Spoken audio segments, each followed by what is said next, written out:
Lukas 16 ayat berapa tadi? 19 sampai 31. Ya. Saya lanjutkan pembacaan firman Tuhan dari Lukas 16 ayat 19 sampai 31. Demikian firman Tuhan. Ada seorang kaya yang selalu berpakaian jubah ungu dan kain halus, dan setiap hari ia bersukaria dalam kemewahan. Dan ada seorang pengemis bernama Lazarus, badannya penuh dengan borok, berbaring dekat pintu rumah orang kaya itu, dan ingin menghilangkan laparnya dengan apa yang jatuh dari meja orang kaya itu. Malahan anjing-anjing datang dan menjilat boroknya. Kemudian matilah orang miskin itu, lalu dibawa oleh malaikat-malaikat ke pangkuan Abraham. Orang kaya itu juga mati, lalu dikubur. Dan sementara ia menderita sengsara di alam maut, ia memandang ke atas, dan dari jauh dilihatnya Abraham dan Lazarus duduk di pangkuannya. Lalu ia berseru katanya, Bapak Abraham, kasihanilah aku. Suruhlah Lazarus supaya ia mencelupkan ujung jarinya ke dalam air dan menyejukkan lidahku. Sebab aku sangat kesakitan dalam nyala api ini. Tetapi Abraham berkata, Anak, ingatlah bahwa engkau telah menerima segala yang baik sewaktu hidupmu, sedangkan Lazarus segala yang buruk. Sekarang ia mendapat hiburan dan engkau sangat menderita. Selain daripada itu di antara kami, dan engkau terpentang jurang yang tak terseberangi, supaya mereka yang mau pergi dari sini kepadamu, ataupun mereka yang mau datang dari situ kepada kami, tidak dapat menyeberang. Lalu kata orang itu, kalau demikian, aku minta kepadamu Bapa, supaya engkau menyuruh dia ke rumah ayahku. Sebab masih ada 5 orang saudaraku, supaya ia memperingati mereka dengan sungguh-sungguh, agar mereka jangan masuk ke dalam tempat penderitaan ini. Tetapi kata Abraham, ada pada mereka kesaksian Musa dan para nabi. Baiklah mereka mendengarkan kesaksian itu. Jawab orang itu, tidak Bapak Abraham. Tapi jika ada seorang yang datang dari antara orang mati kepada mereka, mereka akan bertobat. Kata Abraham kepadanya, jika mereka tidak mendengarkan kesaksian Musa dan para nabi, mereka tidak juga mau diyakinkan sekalipun oleh seorang yang bangkit dari antara orang mati. Demikian firman Tuhan, haleluya, amin. Amin. Haleluya, berbahagialah orang yang mendengar firman Tuhan, percaya dan melakukannya. Ya, kalau melakukan itu tandanya dia percaya, ya. Percaya itu bukan perasaan rasanya, tak percaya, percaya nggak percaya, tapi Anda nggak melakukan, ya itu nggak percaya namanya. Lakukan saja, itu percaya. Itu tindakan, ya. Ya, itulah yang berbahagia. Nah, banyak kali, ya, kita ini minta mujizat dari Tuhan, ya.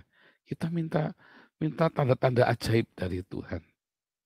Tapi kita memintanya sebenarnya dengan satu kesombongan, ngetes Tuhan. Tuhan memang bilang ujilah aku, tetapi sikap hati itu penting waktu Anda menguji itu ya.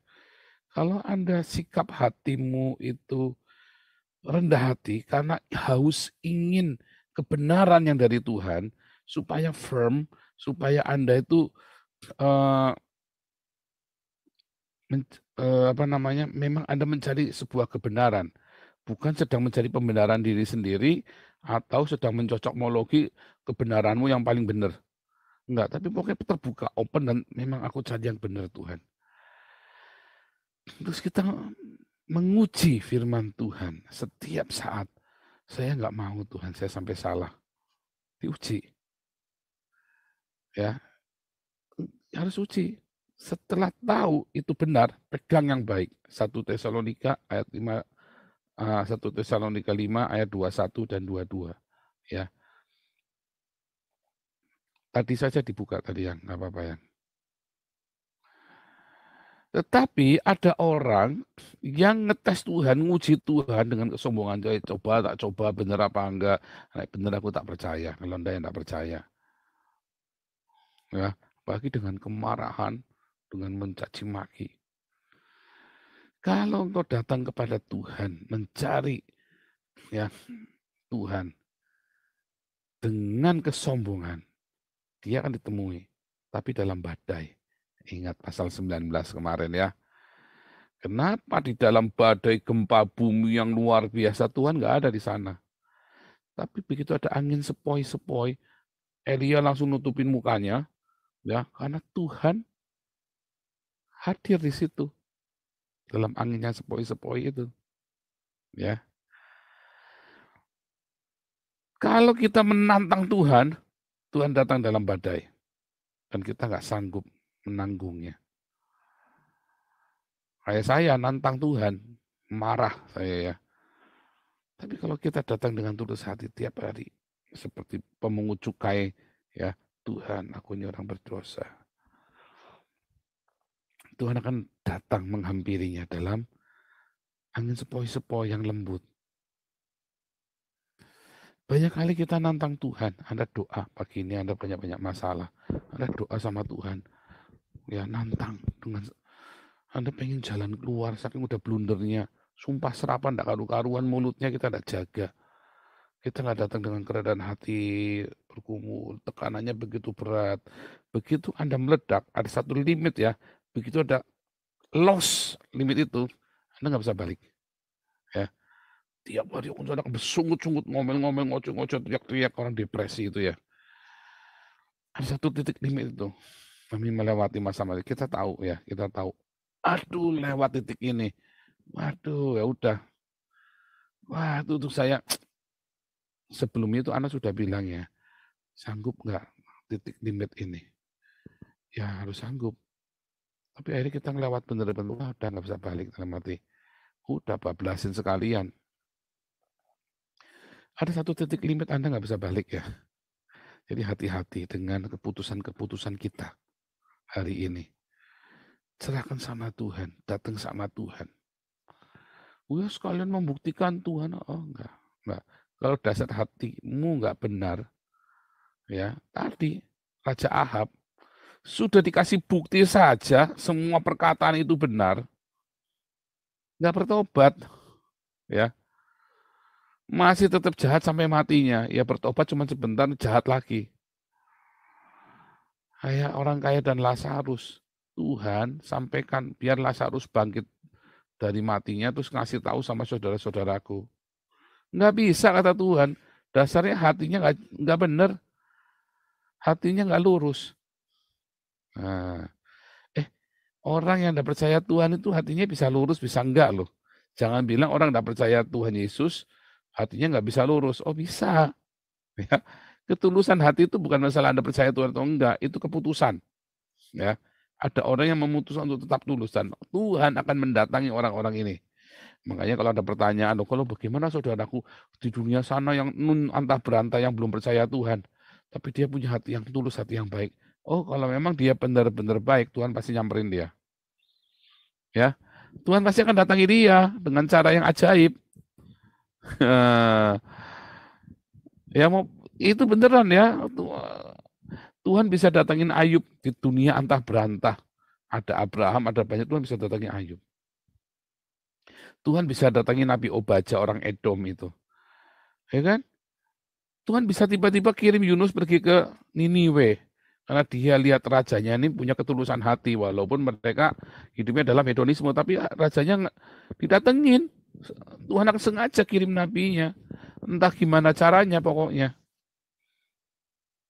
Ya, jadi kita nggak tahu cara Tuhan begitu ajaib, kasihan dia dong. Ya, enggak. Pokoknya kalau dia punya hati yang tulus hati. Seperti Cornelius, tiba-tiba malaikat datang sama Cornelius. Orang kafir kan, didatengin sama malaikat Tuhan. Dikasih tahu, nanti ada yang namanya Petrus datang. Ya, kamu dibaptis sama dia. Ada cara Tuhan. Ketulusan hati itu bukan milik orang Kristen saja. Ya, makanya beragama itu pendeta-pendeta di gereja ngajari, buku di luar Tuhan sih, makanya dia begitu.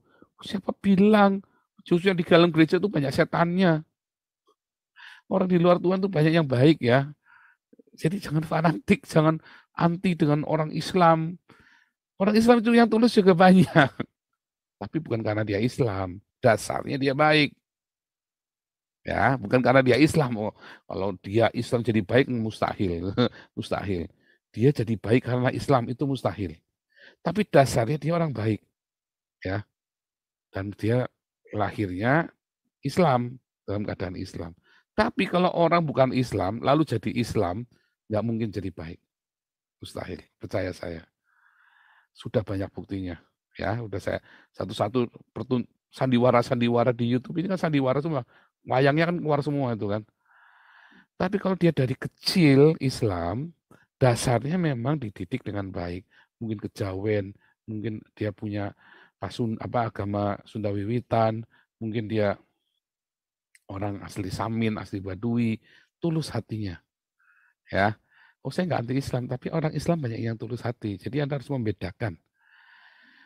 Tetapi orang Kristen banyak yang juga yang nggak tulus hatinya. Jadi Anda jangan terus bilang di luar Tuhan sih makanya begitu. Enggak, ya.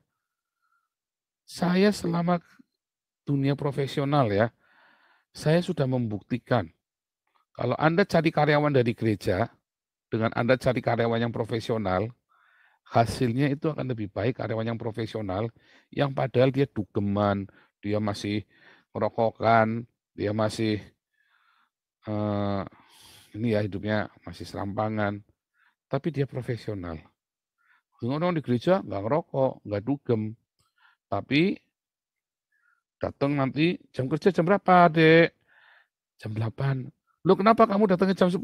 Iya tadi baru selesai pelayanan doa fajar, terus ketiduran, jadi saya baru bangun jam 8:30. Sekali, 2 kali, 10 kali sebulan. Pusing Anda. Terus nanti Pak mau izin, Bu Vivin saya mau izin. Kenapa mau kemana Dek? Saya mau jadi WL nanti jam 5. Ini saya pulang dulu jam 3 ya.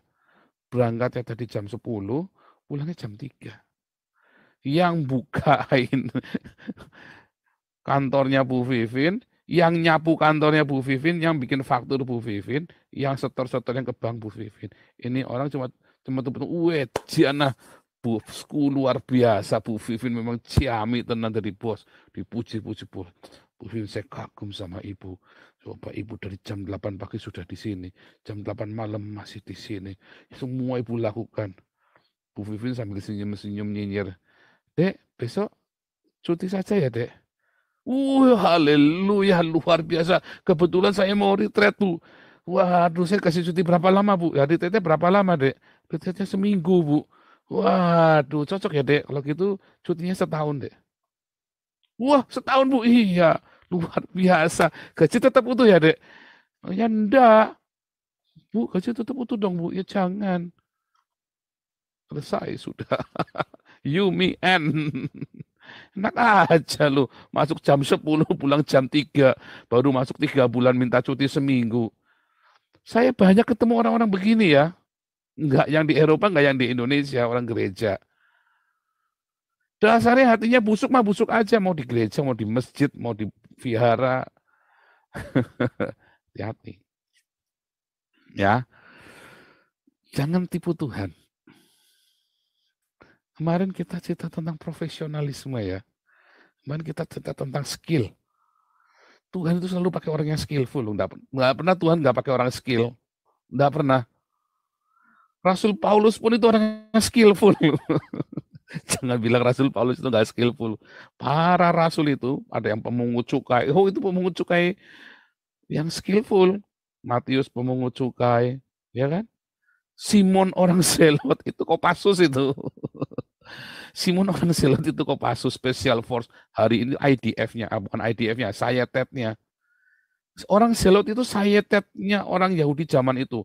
Dia cuma 2 orang, dia masuk ke campnya orang Roma, dia sembelihin satu-satu. Cuma 2 orang saja, dia bisa sembelihin orang tuh. Makanya dicari Yesus sebagai pemberontak. Karena kan ada Simon orang Selot itu kan, yang selalu bawa pedang kan. Guru, ini ada pedang 1. Itu pedangnya Simon orang Selot kan. Karena kan dia Simon orang Zelot, ya Sayetet itu. Profesional murid-murid Yesus itu pro semua. Anda jangan bilang itu cuma nelayan, orang tidak berpendidikan. Iya dalam hal secara umum. Tapi di dalam profesinya dia, mereka itu orang profesional di dalam profesinya mereka. Orang-orang yang tangguh, orang-orang yang jagoan di profesinya mereka sebelumnya. Termasuk Musa kemarin kita cerita. Termasuk Elisa kan kemarin. Nggak ada Tuhan pakai orang yang cuma tidur-tidur, malas-malas. Gembus, orok. Terus Tuhan mau pakai dia. Mustahil. Saya nggak ada Tuhan pakai begitu. Lihat sejarahnya. Ya, hamba-hamba Tuhan yang dipakai Tuhan itu orang-orang yang memang bekerja keras. Nggak ada orang cuma tidur-tidur dipakai sama Tuhan tiba-tiba, nggak ada. Ya, jangan ngimpi. Ya, ingat-ingat, kasih tahu ya sama anakmu. Saya mau dipakai Tuhan, Tuhan bisa pakai siapa saja. Nggak bisa. Bilangin yang keras. Nggak bisa. Tuhan pakai orang profesional. Makanya Anda yang nggak profesional akhirnya hancur. Oh, kita damaris, kita mau perbaikan ya. Kemarin Pak Ketua, Ibu Ketua sudah tegas ya. Kita mau sekarang yang profesional sekalian. Bayar mahal nggak apa-apa, profesional. Bukannya kita nggak kasihan, tapi kita mau profesional. Wah, Pak Ketua sama Ibu Ketua orang profesional mereka ya. Mereka benar-benar orang profesional. Ya, mereka punya pengusaha yang handal juga. Termasuk yang ada di semua yayasan kita nanti orang-orang pro semua. Nah, kalau aktivis boleh siapa saja, nanti kita ajar supaya profesional. Tapi kalau yang pengurus dan tim intinya, pengurus dan karyawan harus profesional. Kita sudah mau benar-benar ya. Karena ini menyangkut uang banyak, uang masyarakat. Ya. Kalau makanya setahun pertama kita kemarin belajar bongkar pasang, kita nggak ngerti. Yang namanya orang masih baru kan kita kenalnya di internet semua, kenalnya ketemu muka aja nggak pernah, ya kan? Kita kenalnya di internet semua. Setahun pertama kita bongkar pasang. Tahun kedua kita mulai, oke kita sudah tahu yang kita mau, ya. Tapi jangan saya bilang 5 tahun pertama jangan saling menyalahkan. Ya, karena kita semua baru kenal, 5 tahun kita baru tahu nanti. Kalau sudah 5 tahun, nggak boleh salah. Ya, tapi tahun pertama kita bongkar pasang, tahun kedua kita udah tahu yang mau kita mau, profesional. Uang juga sudah ada. Tahun pertama kita uangnya juga siapa yang menalangin, gitu juga nggak tahu. Siapa saja yang mau. Sekarang mereka semua sudah mulai ya. Jadi begitu. Tuhan nggak pakai orang yang males-malesan, yang telatan. Serius ya. Oh Pak, tapi saya residivis Pak. Nggak bisa dipakai itu. Oh bisa. Maling pun yang profesional banyak ya. Anda jangan bilang pencuri-pencuri yang handal itu nggak profesional loh. Banyak pencuri yang jam 6 pagi sudah bangun. Mereka organisir, mereka benar-benar jagoan, mereka benar profesional. Yang ngorok tuh, males-malesan tidurnya. Enggak. Mafia-mafia pun ya, kalau Anda kenal mafia-mafia itu ya. Saya dulu banyak kenal mafia-mafia ini ya. Mereka yang males-malesan, ya bolak-balik masuk penjara, kacau balau semuanya berantakan, organisasinya kacau balau. Cuman gede bacot doang sama senggol bacok aja, yang penting berani senggol bacok. Tetapi orang mafia-mafia yang dia rapi semua organisasinya ya, itu kan dulu kan soalnya kita pakai buat ini ya, buat manage kebun dulu. Saya kan di perkebunan sawit dulu kan. Oh kita pakai mafia-mafia ini profesional semua. Ini orang mafia, bener mafia ya. Bener-bener mafia. Itu orang profesional semua. Bangunnya jam 8. Dugemnya mereka dugem sampai jam 1 pagi, sampai jam 2 pagi. Terus begitu ada janji, saya pulang ya, besok saya ada janji jam 9. Pulang bener. Profesional mereka ya nggak main-main. Nggak yang bangun jam 1 baru bangun tiap hari. Terus kapan saya dewe hidupnya, dia pasti gagal. Ya itu ada satu ya. Sekarang sudah sukses sekali. Jadi suppliernya Pertamina di Pelaju itu ya, itu Haji Iban namanya. Saya ingat sekali orang ini. Ini orang sangat profesional sekali. Kerja ketemu sama saya, dia pakai dasi, dia rapi. Ini preman ya, nggak lulus SD. Cuman bisa baca tulis sama ngeliat uang aja, nggak menghitung uang. Dia datang, dia duduk rapi, santun.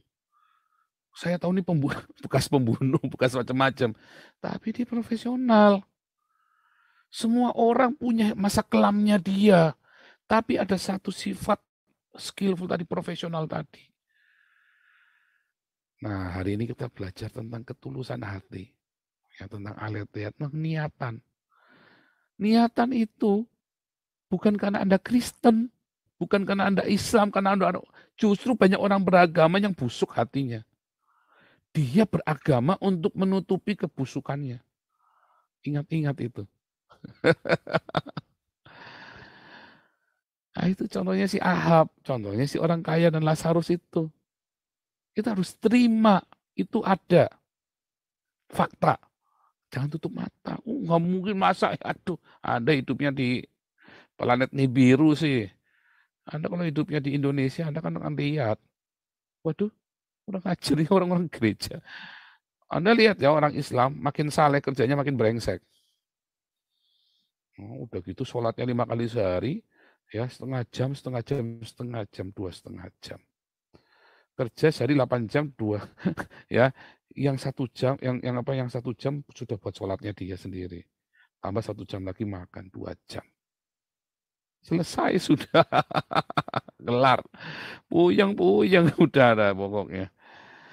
Yang ke gereja juga sama saja, izin terus, cuti, retret, WL, apalah, walah, WL, ML, apa segala macam, waduh, ruwet pokoknya. Ya, ruwet. Itu semua ditekatin dari hati, bukan masalah agamanya apa. Tetapi kalau Anda sudah di dalam Tuhan, bangun hidupmu yang disiplin. Saya kerja sehari 10 jam ya. Serius, saya kerja sehari 10 jam. Minimnya 10 jam. Kadang-kadang lebih.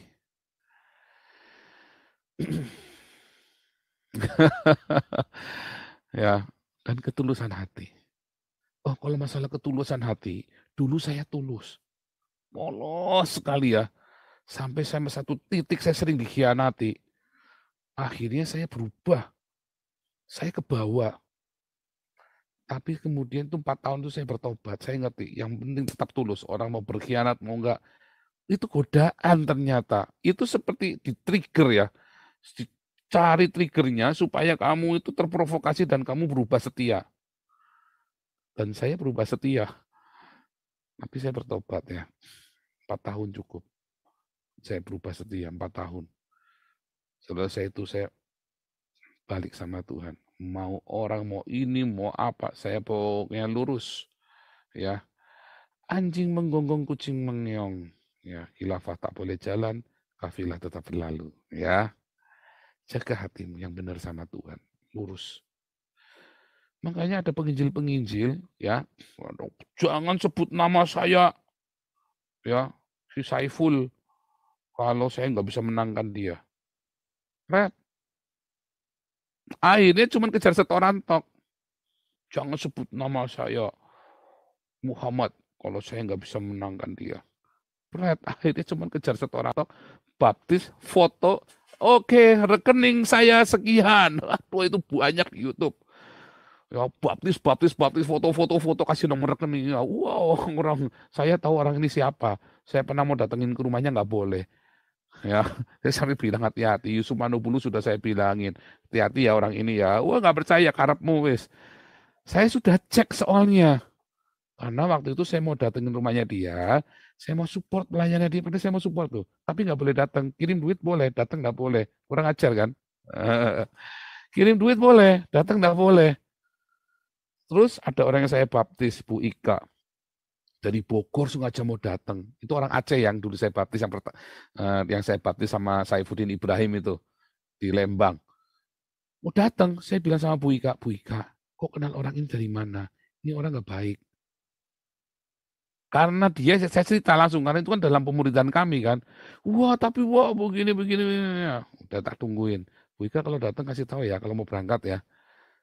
Terus mau berangkat, Pak, ini saya sudah nunggu 2 jam, Pak. Ternyata di cancel, Pak, nggak mau. Dia orangnya nggak mau didatengin. Alasannya dia ada ini. Itulah. Saya sudah bilang nggak mungkin mau didatengin.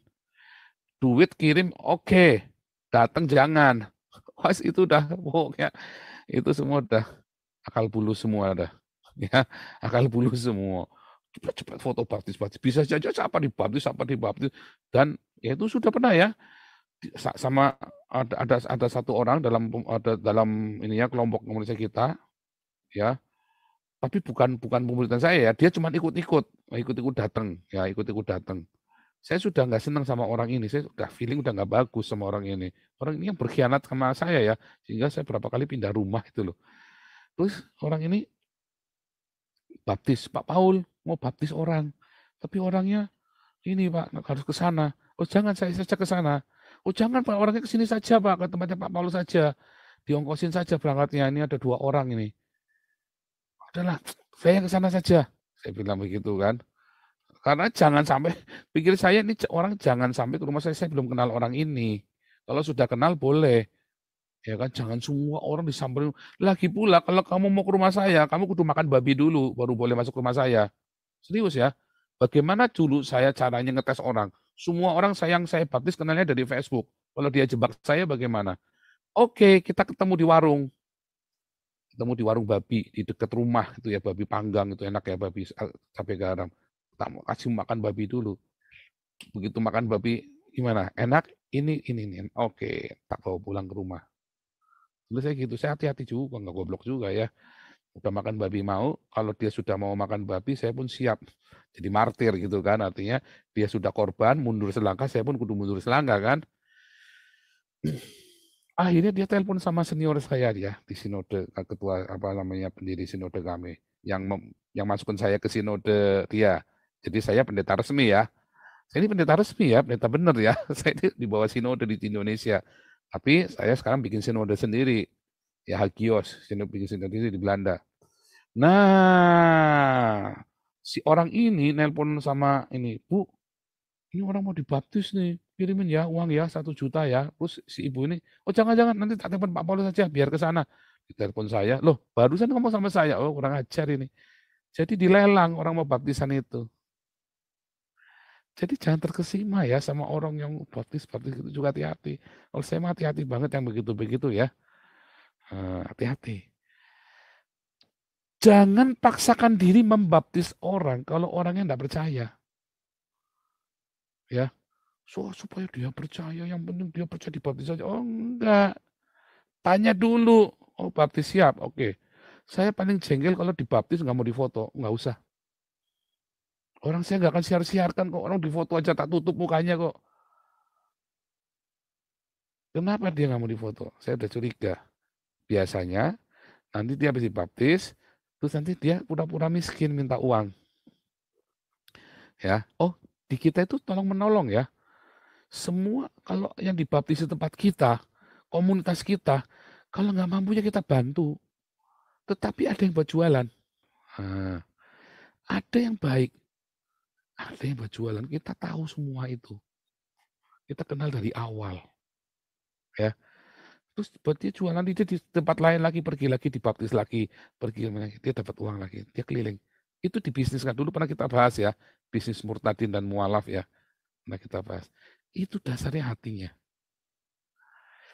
Baik si penginjilnya yang membaptis maupun orangnya sama saja, di Islam juga banyak, di semua agama ada. Pokoknya agama itu bisnis yang paling enak di Indonesia. Kalau di Eropa nggak laku yang begituan ya, nggak urusan. Tapi kalau di Indonesia itu laku. Terus kesaksian, murtadin, wah tulis rekeningnya, ada mulai mengalir ya duitnya. Cering. Dasarnya di mana? Hati. Nanti di tengah jalan kesandung, jubrak. Nah, nanti kita baru tahu dan seterusnya, ceritanya banyak. Tapi intinya pagi ini saya mau kasih tahu Anda, milikilah hati yang benar, yang lurus sama Tuhan. Karena sama seperti Ahab, sama seperti orang kaya temannya Lazarus itu ya. Kalau dasar hatinya nggak beres, ya nggak beres. Mau ada orang mati bangkit pun, Anda waktu itu lihat mujizat terkesima. Wah, lihat mujizat terkesima. Tapi terus lupa. Tetap aja, dasarnya hatinya nggak beres. Tapi kalau orang yang mencari kebenaran, Anda yang di live YouTube, ya Anda yang Islam sekalipun, kalau Anda yang mencari kebenaran dengan tulus hati, jangan takut, Anda pasti akan mendapatkan. Carilah, maka Anda akan menemukan. Tapi kalau Anda nggak mencari kebenaran dengan tulus hati, cuman mau ngetes otak aja, Mau spot out nggak akan ketemu, ya. Orang-orang begini apa, saya kalau penginjil udah begitu sudah dapat orang langsung sikat aja, orang ini nggak tulus kok. Dari 2, 3 kali ngomong, 4 kali saya udah langsung baca, sikat. Kalau orang ini memang niat benar, dia akan cari. Jangan takut, yang penting kita doakan terus. Mau dia tulus nggak tulus kita doakan. Barangkali Tuhan kasihan sama dia. Demikian juga dengan kita yang sudah di dalam Tuhan, atau Anda yang sudah mengaku Kristen, miliki hati yang benar, hati yang aletheia, hati yang lurus. Sebab kalau Anda enggak aletheia, ya Yohanes 8 ayat 32, engkau akan mengetahui kemurnian hati. Aletheia. Kebenaran itu dari kata kemurnian hati ya. Engkau akan mengetahui yang sejati. Dan yang sejati itu kan memerdekakan kamu. Aletheia. Akulah jalan, akulah aletheia. Ya, akulah yang sejati. Milikilah hati yang sejati sama Tuhan, yang lempeng. Nanti Tuhan kalau Tuhan bicara, karena hatimu lurus, ya ketemu klop frekuensinya. Hatimu bengkok, Tuhan ngomong, sampai udah sempalong pakai batu aja Anda nggak nengok coba. Sempalong pakai batu, maksudnya itu jangan nginjek kabel di depan ada kabel listrik. Sempalong pakai batu, bukannya terima kasih malah ngantem lagi balik, Anda tetap jalan aja ke sana. Buat kesamber, mati. Karena hatinya nggak lurus. Nggak cun sama rema itu, sama suara Tuhan.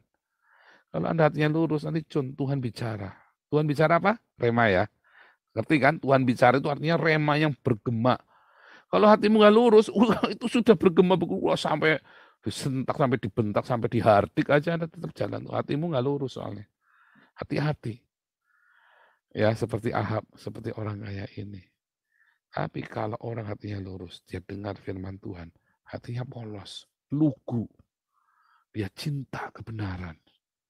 Dia tulus seperti merpati. Dia tahu firman Tuhan seperti ular. Dia tahu firman Tuhan. Tapi juga tulus, aletheia. Banyak orang tahu firman Tuhan cuma buat okol-okolan. Cuma buat bacaan, cuma buat cari duit. Selesai. Kiranya rema dari Tuhan Yesus menjaga hati kita di dalam aletheia. Sehingga ketika suara Tuhan datang, jawaban doa datang, frekuensinya cun. Ya. Amin.